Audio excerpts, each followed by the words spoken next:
myself and the team, and when I do get these chances to go out and play, make sure I affect the game well and bring maybe something different to the team. But yeah, I always need to be patient in my career. It's not going to be straightforward. There's always going to be ups and downs, but you just need to keep working hard. It's something Harvey who relishes the challenge of that when you see the club buying new midfielders and you think, right, I've got to step up here again and show how good I am.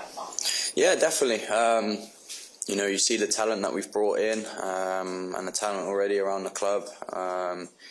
You can go through many names, but it's just, it's a healthy competition, healthy relationships between the players, and we're always wanting to drive each other on. No one's, being selfish in that aspect of, I want to play. We're all there to support each other and make a difference, if we're called upon. I feel like that's what's good about this team. We're as a team throughout the whole season, and we're all together 1,000%, and I think that's just what makes it special. Lewis? I hope you've said a few times that your dad is like the role model and also your passion to cricket. Yeah. Did it give you a bit more of an easy time when you got the winning on Saturday? Or?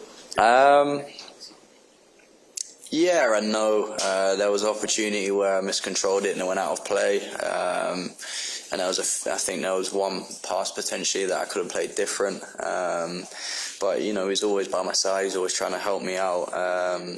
And yeah, he's always picking out things that I can improve on. But these people are important to me. I need to make sure I keep listening to them. As well as the coaching staff, the gaffer, and the players around me. They're all here, trying to help me out and try and make me a better player. And as I said, these people are important, so I look up to them a lot and try and learn as much as possible from them.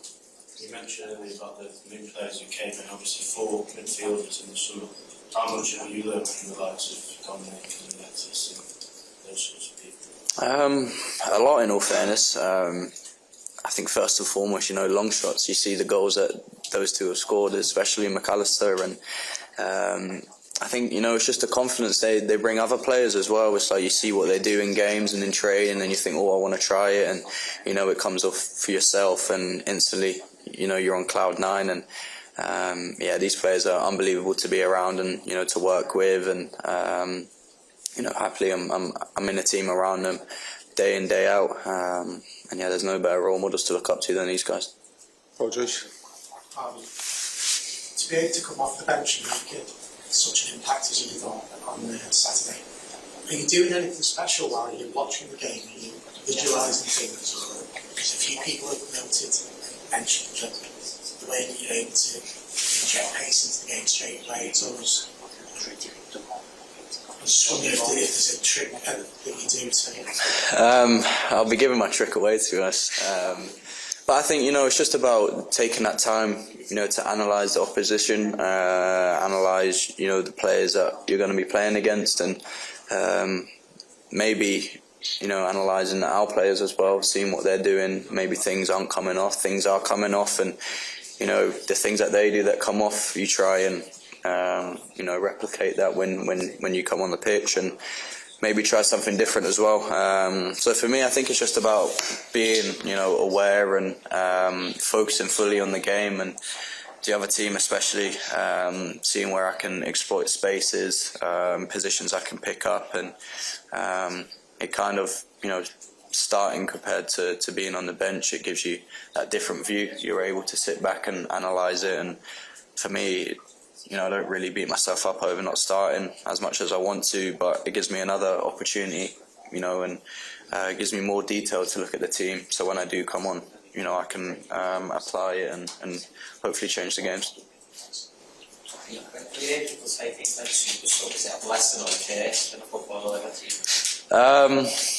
For me, I don't really want to be known as a super sub. It's a great headline as well. It's a nice one, but at the same time, I want to be in the team. It's time for myself to establish, myself in that position again, and to hopefully get a good run of games. But at the same time, as I briefly said, I need to be patient as well, and maybe be the super sub for the moment. But I just need to keep enjoying my football, keep playing with a smile, and if it is super sub, fine. I'll happily come on and do whatever I can for the team, and I'm just happy to be putting the shirt on.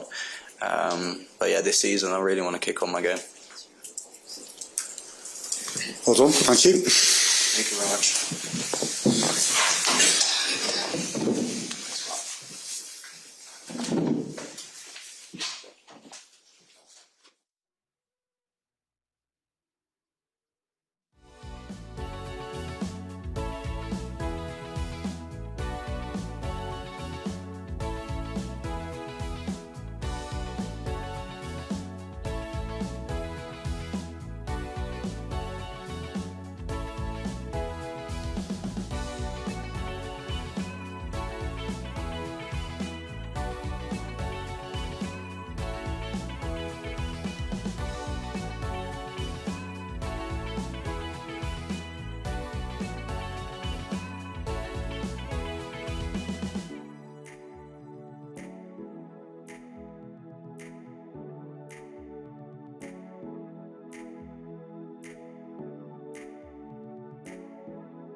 Question? Andy? Yeah, good morning. Looking to get out of this game, in particular with the squad. Look, we were a couple of times in the situation that we had to play the last game of the group stage, and unfortunately not often enough, because usually we had to go for everything and had to win it. In the past, in the Champions League, super important games to get through to the group stage. We are through, and we were that in the past as well. And that's really important that you find a group who can really fight in the game, who can really go for it, because that's obviously the job to do, and who's physically in the situation to do that, and from a determination point of view as well, in the situation to do that. And I think we found that, and I hope we can choose that lineup, because you never know what happens overnight. So the lineup in my mind, and the lineup we used today in training, would mean we have a good mix, and between a bit more experienced and youth, and yeah, we want to go for it. That's it. Joshi? Yeah, get it. To check on Alexis McAllister first, please. So, well, I'm obviously not a doctor, but like they explain it to me pretty much every day why he's not ready yet, and it's obviously a bit more tricky than we thought in the first moment. So the other boy stepped on his knee, and the stud, is it there? From the police stud. Stood. I can't know. So the thing under the boot, and went through pretty much the muscle to the bone. So, and now we have to wait until the bone is healed, and until Maka can deal with the pain, because it's pretty painful. But Maka is actually super tough guy, so we have probably to make sure that just from an infection point of view nothing happens. So that's really important. So it was really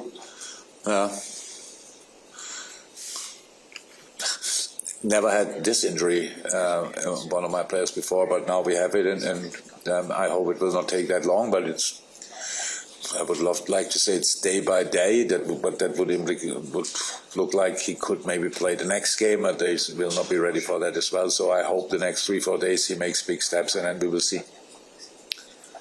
Just ask on Harvey, obviously. Harvey can play. When a player makes an impact, as he does that give you a headache?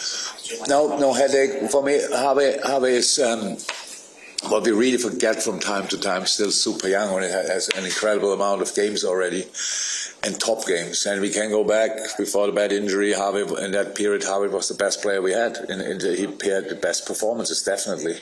And then he got badly injured, came back, took a while until he got up to speed again. And what he showed in the last game, and what he showed in a lot of moments when he's coming and when we bring him, what he showed for the U21s for England, that's all what Harvey Elliott can be. So it's just with his skill set, he will be in the future anyway. Super influential in a team because he has to connect things. He has the ability to do that. He has the overview. He has the technique, the dynamic. He has it. And did he bring it always on a pitch when he played? No, but it's normal. Like, I don't blame anybody for that, the least him. It's just I'm really happy that he could show that, because what then a player with his ability needs to have finishes as well, because he can shoot and he needs to play last pass and stuff like this and all these kind of things. So that was just a really good sign again, how good this boy can be. And yeah, of course we want to use that. This morning, Coach Alexander Blessing told us that he wants to drink beer with you. Yeah, no problem. Is it a nice invitation? You know, it's in England a tradition actually that we always drink a beer after a game with each other. I was not used to that because I come from Germany, so I'm not sure. Alex obviously as well. So in Germany we have the press conference after the game together. Maybe that's why nobody drinks a beer on top of that. In England, To meet him. oh, good. We met already. It's where we played. You played A similar. Yeah. I think we didn't play a lot against each other, but from maybe once. Yeah, probably when he was at Stuttgart Kickers. Maybe I'm not 100% sure. So let me say like this: we both made not the biggest impression on the pitch.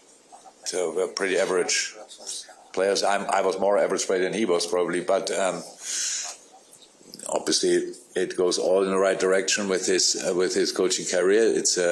I'm really happy for him. We come from a very similar region, if not the same. Have a similar mindset probably.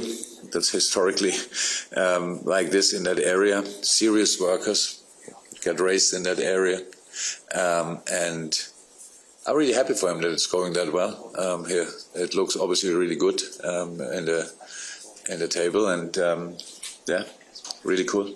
And if he has a beer, we will drink it together. But our plane goes after the game, so I will not miss the plane for the beer. That's clear. No problem. But this Alex job. I don't know you. If he likes you enough to drink the beer with us, you can have it. So the English guys will not be there because I know them. What did you think about Union after the first game? And are there good players that interest you? Yeah, unfortunately. Yeah, of course. Good team. Lost good players, and got a good team together again. So like really interesting strikers who are really doing really impressive stuff now in other leagues. Oh, it's both in the Bundesliga actually. Yeah, of course. And doing again that well is really special. I think the way they're just the club is set up is just really good. So I think we all are used to Belgian football. When you think about it, who is usually champion? We all know who that is. I don't know for how many years it was Bruges in a row. I think Simon Mignolet came here, and then it was 5-6 years in a row or something like that. Was 4, okay.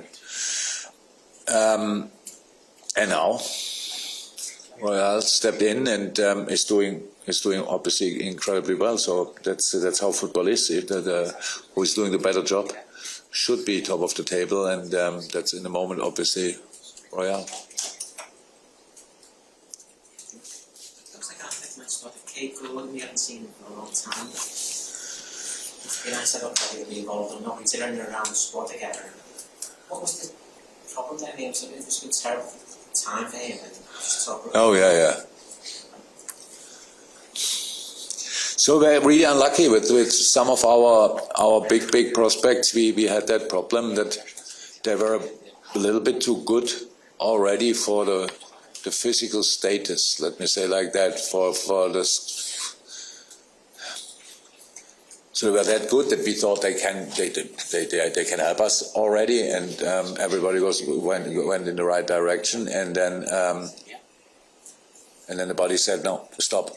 and that happened to Kate, unfortunately, 2 or 3 times. It was a really long time out, and that's now really cool as well. From the first day back in training, we all realized immediately, that's what we missed. That's what he had already. So nothing happened really. Still a fantastic player, still incredibly young. Yes, and he's now again around the first team. We try to give him as much game time as possible with the U23s. And you know that I'm a really believer in that we need a strong U23s. They don't need to be always at the same time on loan everywhere. There are different ways to develop talents, and especially after long injuries, where you should not think immediately, now he's fit again and send him out. So we have a really good group there together of young boys, and yes, some of them we will see tomorrow, that's clear. Well done. Yeah? Thank you. Thanks for that, by the way.